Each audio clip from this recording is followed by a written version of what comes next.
Have you ever looked at your picture, especially the ones taken at night, and wondered, ooh, who's that white ghost? And if you have, you are the victim of flashback, just like me. You guessed it right. Today I'm going to talk about how to avoid makeup flashback in pictures. But before we go forward, I should introduce myself first. This is Harshada. If you're new to my channel, please do subscribe if you haven't already. Just do it. My existing subscribers, hola! So coming back to the topic, a lot of you have been asking me lately how to avoid flashback. So I thought it's high time I make a video around it. So before I act like a big gyani, let me tell you, it's happened to me. I have so many pictures wherein I look like white AF. And that kind of makes me embarrassed because as an artist, I feel people are going to judge me and say things like, oh, she doesn't even know how to match her face with her skin. But hello, to naked eye, it looks absolutely normal. And I have been wondering for the longest time now, why does this happen? So after series of bad pictures, I finally figured it out and I'm happy to share it with you. So if this interests you, please keep watching till the end. Also, before you judge me for this crazy makeup look, I just finished creating content for Instagram and this look will definitely go on Instagram. So if you aren't following me already, you're missing out. I will put my Insta link somewhere over here and you can follow me. So let's move on. First of all, what is a flashback? Let me quickly tell you what a flashback is. At night when we take pictures, if you notice, if the flash is on, you see how sometimes our face looks white, absolutely white and washed out. Sometimes it even looks like patchy. There are white patches under your eyes, on the forehead, or your face overall looks like a disco ball. That is a flashback. So there are a couple of things that could cause it. One, it could be a foundation or a concealer or your powder, or it could be any of the illuminating products that you use before you do your makeup. You know how we use a strobing cream all across our face, or like a just a liquid highlighter all across our face before we do our makeup. It could be even that. So let's go through it one by one. So let's talk about the foundations first. Now, foundation is something that we apply all across our face. So we got to be very careful which foundation we choose, especially if we are going to step out in the night and if we know that we are going to get photographed a lot. And in the night, especially, the flash tends to be on, although the pictures taken with flash are not the most flattering pictures ever. I do not like how stark pictures look with the flash on, whether or not there's flashback, but that's that. There are certain ingredients in the foundation that could cause flashback. These ingredients are silica, zinc oxide, and titanium oxide. These are the minerals that cause flashback, and that's because the white particles that exist in these minerals are designed to reflect sunlight, and unfortunately it even reflects the flashlight. So you have to be very careful when you choose a foundation. The ingredients may be mentioned at the back of the foundation. If it is not, please Google the foundation that you're going to use and it will 100% give you the ingredient list so as to which ingredients are used in the formula. So just make sure you avoid these three ingredients. One is silica, one is titanium dioxide, and one is zinc oxide. Another thing you got to avoid is foundations that have SPF in it. If your foundation says SPF, just don't even think twice about it, because we all know any product that has SPF tends to leave a white residue. And that is exactly what the foundations do as well. It's just that you cannot see it with your naked eye or in natural light, but the minute there's a flash, it reflects it back. So foundations with SPF are just a big no. Also, just avoid the moisturizer that has SPF. Sometimes, we use a CC cream or a BB cream under a foundation which has SPF. It is advisable to avoid it and use an alternative instead so that you completely eliminate the probability of getting a flashback in your pictures. The next product that has one of these minerals or all of it is powders. Not only HD powders but also translucent powders sometimes tend to have, if not all, at least silica in it, because silica has this quality of smoothing everything out, and that is why most powder manufacturers use it, because it kind of gives a very airbrushed smooth skin finish.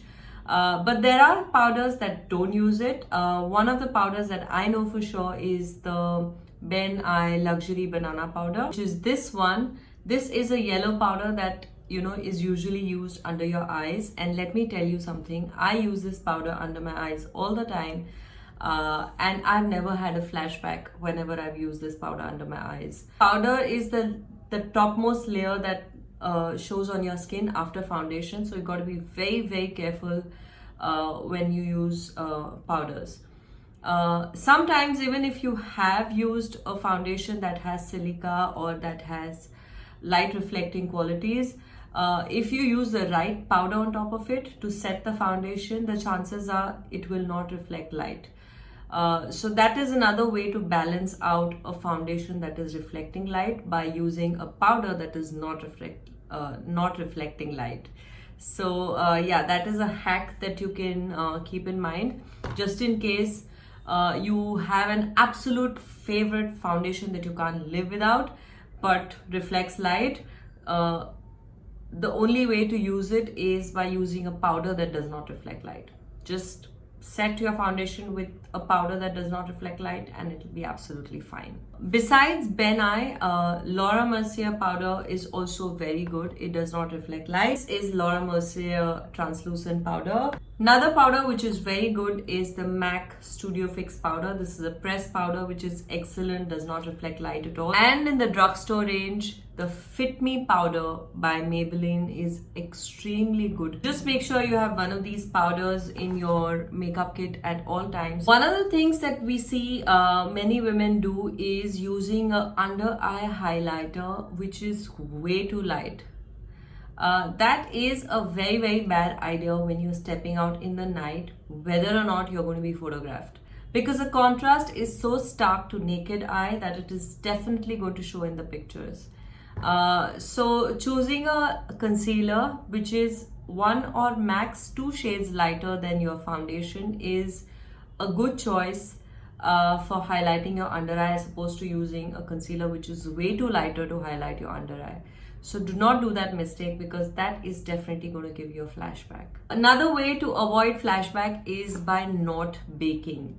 Just do not bake for too long. Baking is basically when you leave the powder on the foundation and the concealer under your eyes for a longer time so that it sets in really well and it does not move.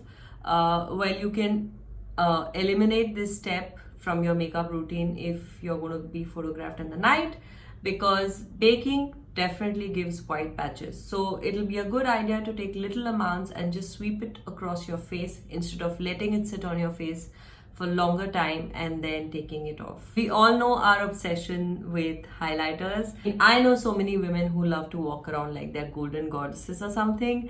There's nothing wrong in it. Too much of highlighting, and especially choosing very light highlighters as compared to your skin color, is just a bad news for photography. Like for example, if you see my highlighter at the moment, it is very close to my skin color. It has got a golden undertone, just like my skin. Now, if I chose a highlighter, say for example, this one, which is white or iridescent or holographic, or it is unicorn highlighter, there's so many of them in the market. I think you should save them for some other time, not for the night.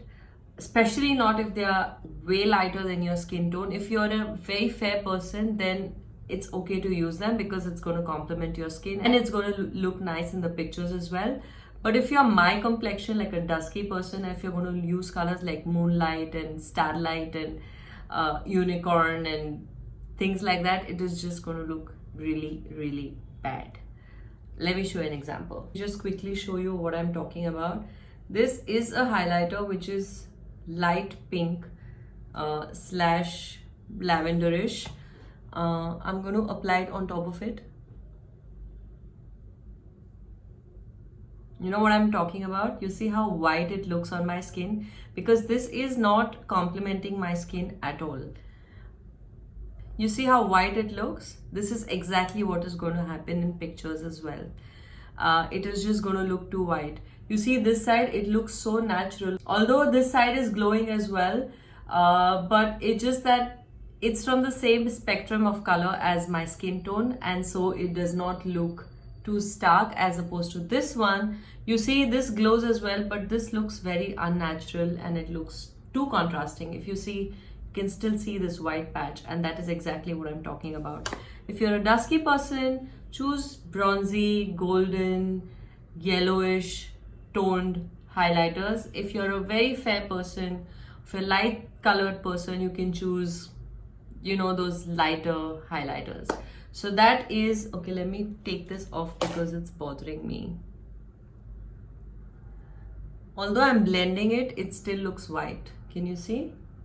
That's exactly what I'm talking about. As long as you keep all these things in mind when you do your makeup at night, there's no way you're going to get flashback at all. I can guarantee you that. No other products like your eyeshadows or your blushes or your lipsticks, none of that cause flashback. It is your base, which is your concealer, your foundation, your powders, and obviously your highlighters. That is what cause flashback. So if you use the right product that complements your skin color and products that do not have ingredients that reflect light, you're good to go. So that was my 2 cents on how to avoid flashbacks. I hope that was informative enough.